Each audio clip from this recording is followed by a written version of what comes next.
Los mexicas eran los guapos de la cuadra, los capos, los reyes del mambo, los cracks. Y bueno, pues en todas estas historias siempre hay un poco de mala vibrez, de envidia. ¿Y de quién era esta envidia? Obviamente de los tlaxcaltecas. Bueno, en realidad no era tan así, pero ahorita lo vamos a ver. Vamos a hablar de la conquista de México y vamos a desmitificar un poquito de todas esas cosas que algunas nunca sucedieron en realidad, otras sí sucedieron, pero de una manera pues un poco menos romántica, ¿no? Sin tantos adornos. Pero la verdad, la historia de la conquista de México es una historia totalmente increíble, es una historia que tiene violencia, tiene pasión, tiene belleza, tiene repercusiones importantísimas y yo creo que también habla de lo que somos nosotros, ¿no? Entonces eso está totalmente increíble. Prepárense. Vamos a comenzar. Primero, vamos a contextualizar un poquito, ¿no? Saber qué es lo que estaba sucediendo. Por una parte tenemos obviamente a los mexicas. Y por otra parte tenemos a los españoles, ¿no? Entonces vamos a tomar cómo estaban sucediendo las cosas para ambos en ese momento en el mundo y cómo fue ese golpe, ¿no? Que se dieron entre ellos dos, ese encontronazo, algo brutal totalmente. Primero, los aztecas. Los aztecas eran una civilización muy avanzada para su época. Una civilización que en 200 años había levantado un imperio, 200 años aproximadamente, ¿no? Y un imperio de maravillas. Su capital era una ciudad brutal, algo impresionante, ¿no? O sea, algo muy ordenado, hecho en base a lo que tenía el medio ambiente, nada de las cosas que vivimos hoy en día con tráfico y todo eso, ¿no? Y era una tierra de maravillas.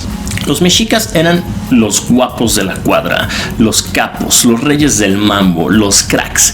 Y bueno, pues en todas estas historias siempre hay un poco de mala vibrez, de envidia. ¿Y de quién era esta envidia? Obviamente de los tlaxcaltecas. Bueno, en realidad no era tan así, pero ahorita lo vamos a ver. Entonces, bueno, los aztecas tenían esta civilización que les había costado muchísimo trabajo. Eran personas súper trabajadoras, nada de levantarse tarde, nada de eso, no.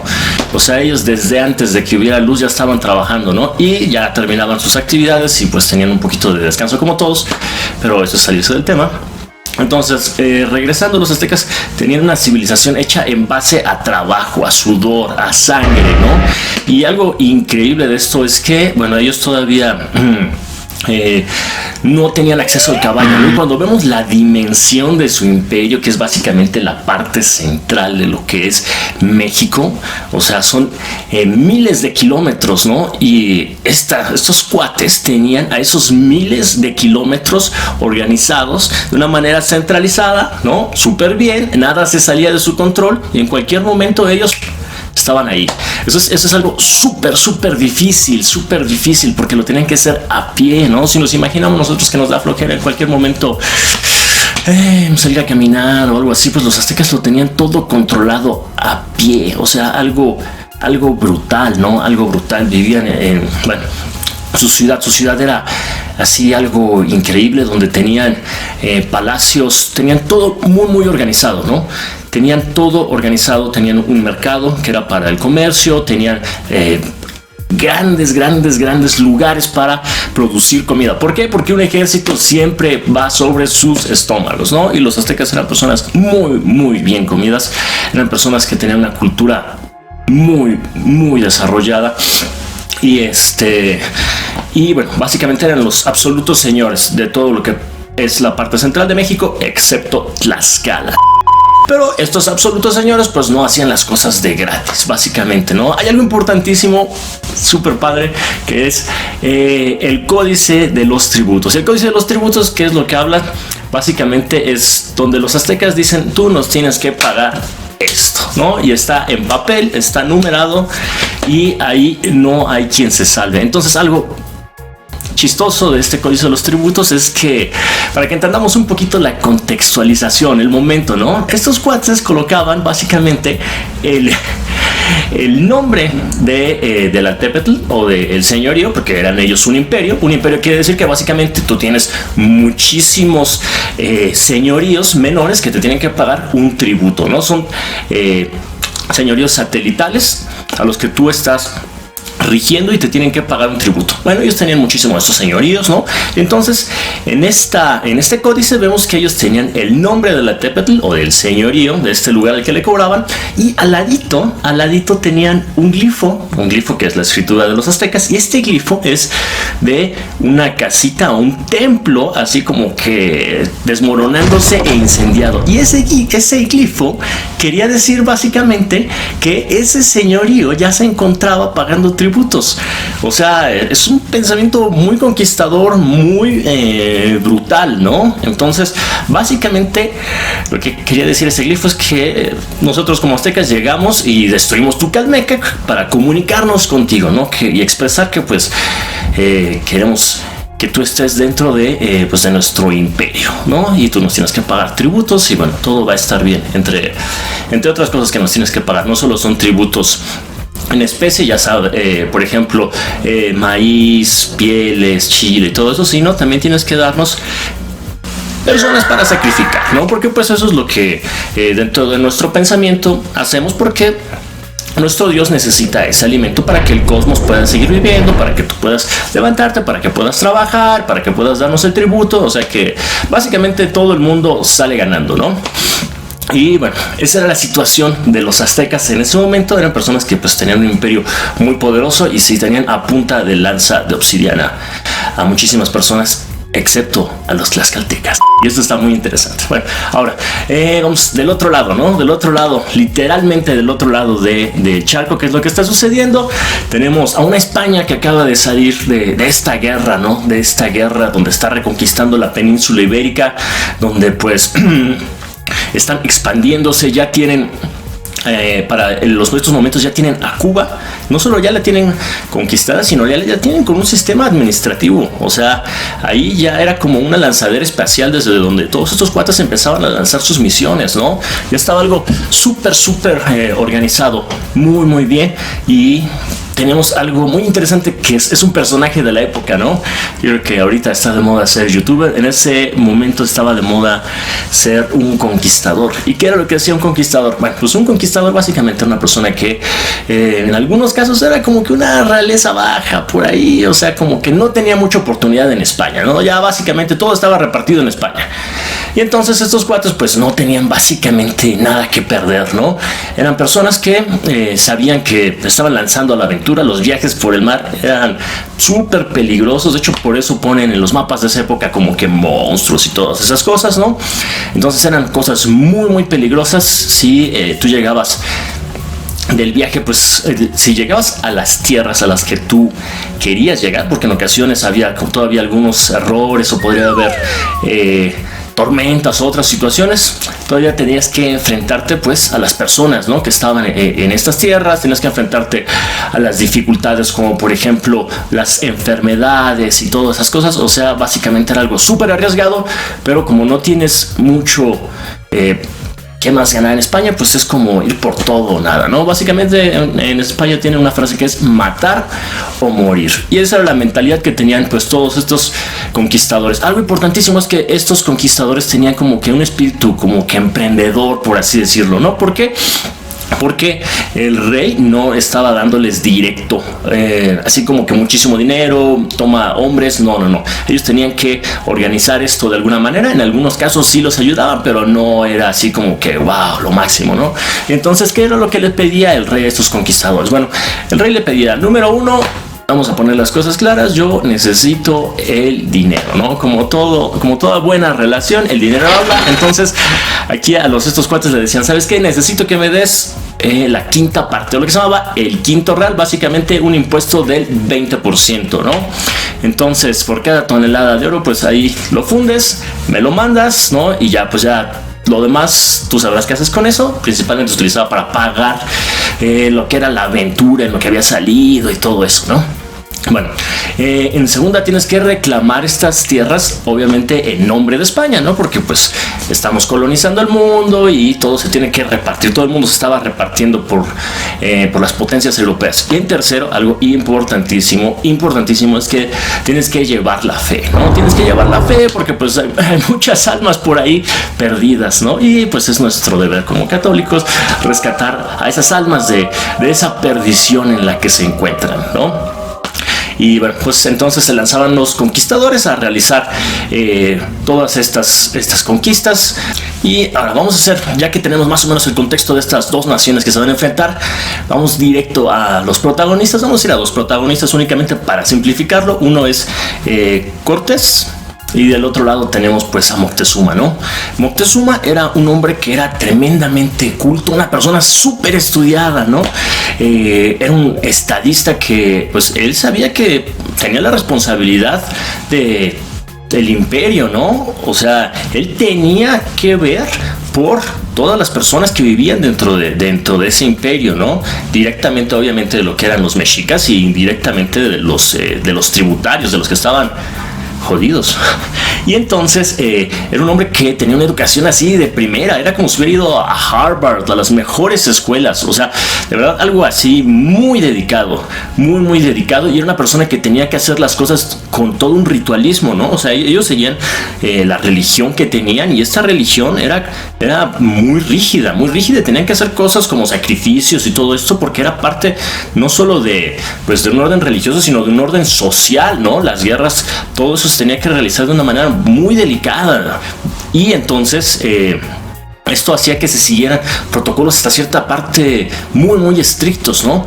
Ahora, del otro lado, ¿qué sucede con Hernán Cortés? Hernán Cortés es una persona que había tenido una educación, no creo que definitivamente tuviera una educación al nivel de Moctezuma, definitivamente no quiere decir que una persona iletrada para esa época, era una persona que tenía una capacidad intelectual, era una persona culta, era una persona que sabía escribir, que para esa época era algo como increíble, ¿no? Y bueno, entonces tenemos de este lado a un hombre que está viendo por el bienestar de una nación, ¿no? O sea, él no puede tomar decisiones a la ligera. Y del otro lado tenemos a Cortés, que es una persona que básicamente no tiene nada que perder. Y entonces son situaciones muy diferentes, ¿no? Muy diferentes, y que crean como que una tensión muy brutal, y que también eso se muestra lo que está sucediendo después.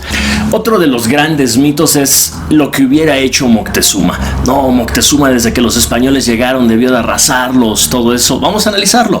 Ok, vamos a seguir esa línea de pensamiento. Yo creo que no es tan fácil en realidad, porque ese es como el tipo que está sentado en su casa viendo el fútbol con su control, en su silloncito cómodo, y pues es el perfecto jugador de la selección nacional, pero no toca la cancha desde que tiene 18 años porque se lesionó una rodilla.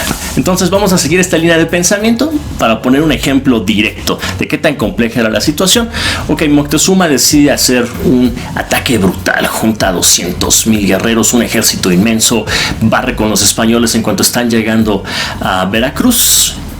Toman a los prisioneros porque pues esa era la costumbre, entonces se los llevan a Tenochtitlan. Tienen estos rituales donde se les ofrenda a los diferentes dioses, inclusive en algunos momentos a los prisioneros también se comían parte de su carne o de sus órganos. Y entonces hay un brote de viruela en Tenochtitlan. En ningún momento hubo un bloqueo como lo hubo con los españoles, un bloqueo comercial. Entonces en todas las rutas comerciales este brote de viruela pues se dispersa, y hay una brutal enfermedad por todas partes. El estado mexica pues se tambalea, hay muchísimas muertes. Otros estados tributarios deciden que este es el momento adecuado, lo atacan, y entonces también se termina el estado mexica. Entonces yo creo que es muy sencillo opinar, pero era una situación muy compleja, ¿no? Y con un ejemplo tan sencillo, solo por hacer un ejercicio mental, vemos que no es tan sencillo. Ya que hablamos de estos dos grandes jugadores, a mí me gusta verlo como una partida de ajedrez. ¿Y por qué me gusta verlo como una partida de ajedrez?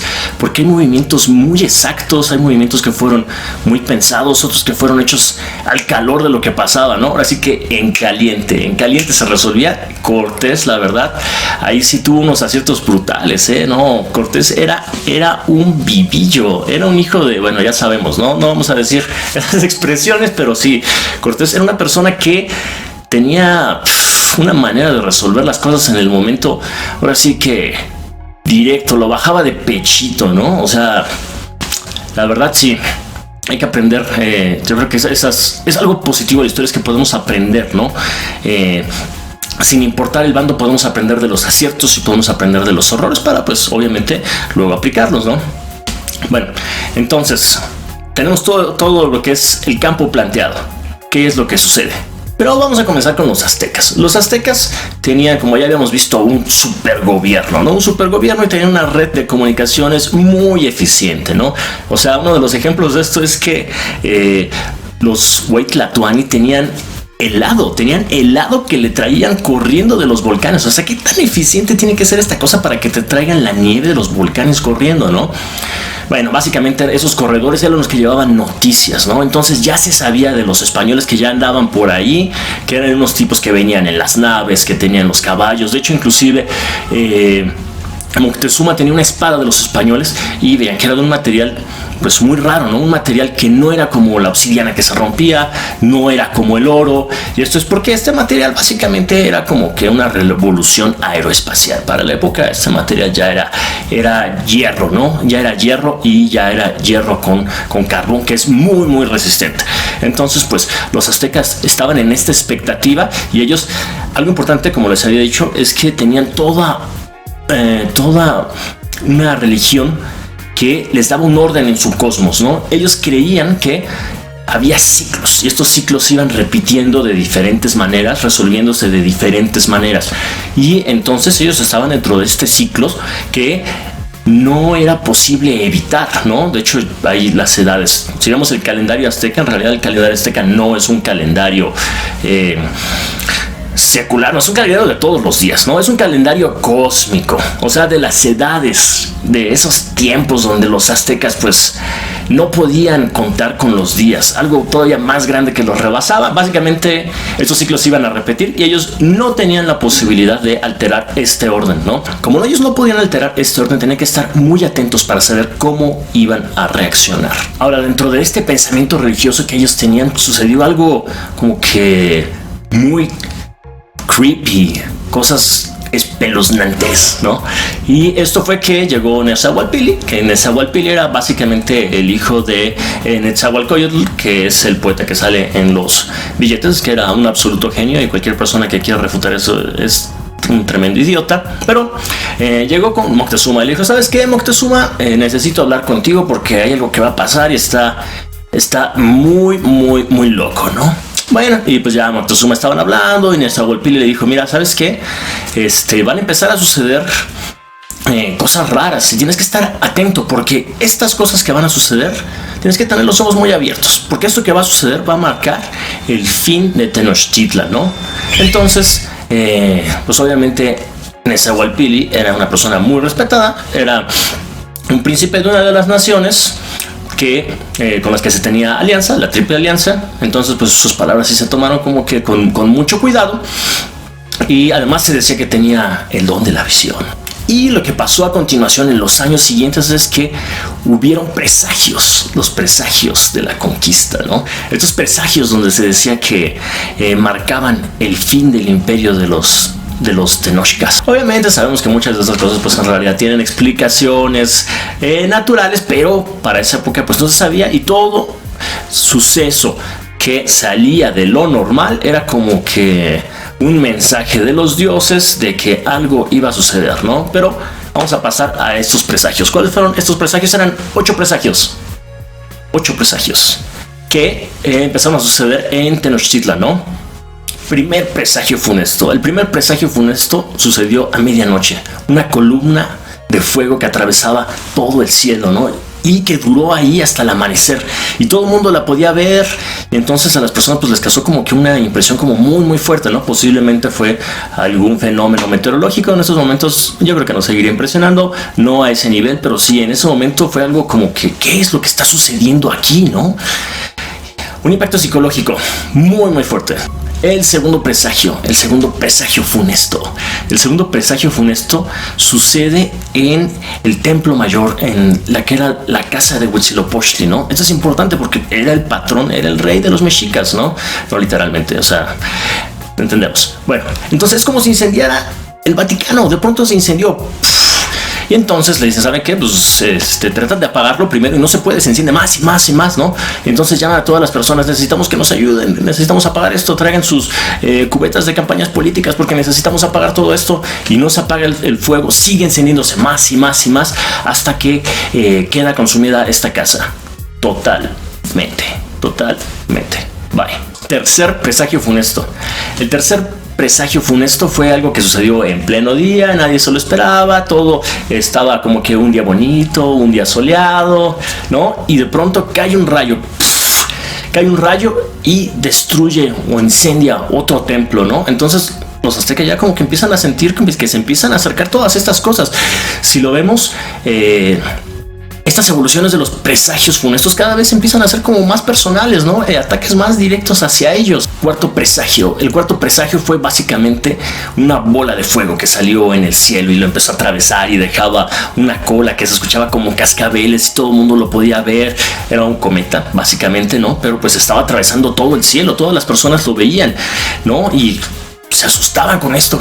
El quinto presagio, recordemos que Tenochtitlan era una ciudad en medio de un lago, y entonces lo que sucede en este lago es que el agua empieza a hervir.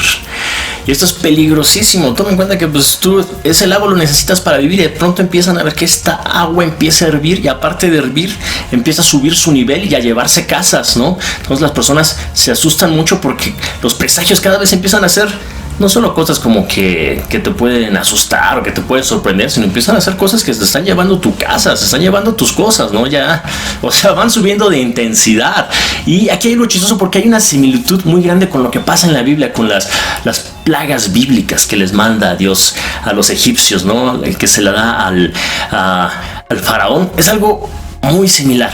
El sexto presagio es súper famosísimo, todo el mundo lo conoce y sigue habiendo leyendas hasta el día de hoy. El sexto presagio es la famosa Llorona. Se escucha a una mujer llorando y sus quejidos y todo eso por toda la ciudad en las noches, ¿no? Donde dice la frase clásica de la Llorona: hay mis hijos, a dónde los voy a llevar, deben de correr de esta ciudad. Y algo importante de esto es que, la ciudad estaba en un lago, ¿no? Entonces tenía corrientes de viento muy, muy, muy fuertes, y estas corrientes pues pudieron jugar como un poco con esto, ¿no? Con la psique de las personas. Pero bueno, básicamente ese fue el sexto presagio, la Llorona, advirtiéndoles que deben de huir. El séptimo presagio, unos pescadores están echando las redes como todos los días, sacando el pescado y todas esas cosas. Todos sabemos que a veces pues se va una que otra cosa por ahí en las redes, y sacan una garza que estaba atorada, pero cuando la ven se sorprende porque esta garza tenía un espejo en su frente. Ahora, algo importante es, nosotros pensamos a lo mejor como el espejo del baño o algo así, pero en realidad no. El espejo que tenía era un espejo de obsidiana, y este espejo de obsidiana es un símbolo de el dios Tezcatlipoca. Entonces toman esta garza con ese espejo, la llevan obviamente con Moctezuma, porque pues es algo de suma importancia para el imperio, y Moctezuma toma la garza, la revisa, y cuando está viendo el espejo, de hecho en el códice literal toma la garza como el pico, ve el espejo, y en el espejo puede ver a personas que están montadas como en ciervos gigantes, ¿no? Y que están avanzando y se ven amenazadoras y todo eso, y pues esto deja muy muy confundido a Moctezuma, ¿no? Y finalmente el octavo presagio funesto era que aparecían personas deformes de dos cabezas, horribles. Entonces estas personas las llevaban con Moctezuma para que pues él las pudiera descifrar de alguna manera, no saber qué es lo que estaba pasando. pero estas personas desaparecían en la Casa de lo Negro. La Casa de lo Negro era un lugar, ¿no?, donde estaban como que las artes oscuras, algo parecido como lo de las artes oscuras de Harry Potter, algo similar, de Tezcatlipoca. Entonces estas personas desaparecían ahí y no se sabía a dónde iban, simplemente se evaporaban, ¿no? Ahora, haciendo una retrospectiva, ¿qué es lo que sucede con todo esto? Los mexicas estaban tratando de racionalizar dentro de su mundo, dentro de su cosmos, qué era lo que estaba sucediendo después de la conquista. Era una manera de tener una identidad, yo creo que una tranquilidad con ellos mismos y poder continuar la vida post conquista. Los que lo hicieron, los que no, pues obviamente no. Poner una historia de acuerdo a su visión, ¿no?, que les permitiera tener una continuidad. Y esto también lo explica uno de los grandes eruditos mexicanos, uno de los titanes de los investigadores mexicanos, que es León Portilla. De hecho, hay un libro que está muy bueno, se llama La visión de los vencidos. Definitivamente se lo recomiendo. Es súper cortito, pero increíble. Eso es todo por ahora. Me encantó hablarles de esta parte de la conquista. En el siguiente video vamos a seguir con la continuación, ya cuando empieza a haber estos enfrentamientos entre los mexicas y los españoles. Espero les haya encantado. A mí me encantó platicarles de esto. Si les gustó, denle like, suscríbanse, clic en la campanita y nos estamos viendo en la próxima.